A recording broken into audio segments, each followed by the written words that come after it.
So I was talking today about the Phoenix Sepsis criteria, which are an attempt to use large-scale data to improve our ability to discern patients with sepsis from children who are ill from something else.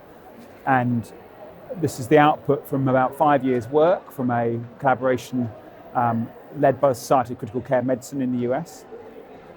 And essentially what it's done is characterize a degree of organ dysfunction associated with infection that carries an additional risk of death. That's a big and complicated sentence, but it's a contrast to what sepsis was before, which was a very inclusive category that included children who wouldn't even be sick enough to be in hospital.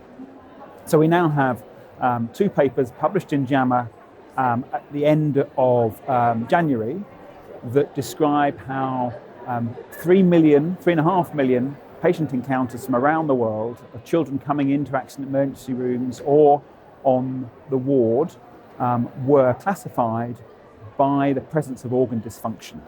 And those that had a degree of organ dysfunction that scores more than 2 points on this novel score had a greatly increased risk of death. And the idea is that will assist with epidemiological studies, it'll assist with clinical trials to make sure they've got the same population of patients included wherever they've come from. But I should be clear, what it is not is a screening tool for who should be treated for the potential to deteriorate with infection. That's a much harder holy grail that we're still searching for, but I think it does do something useful to standardize doctors who are notoriously variable in what they mean when they say the word sepsis currently. So I think it is a development.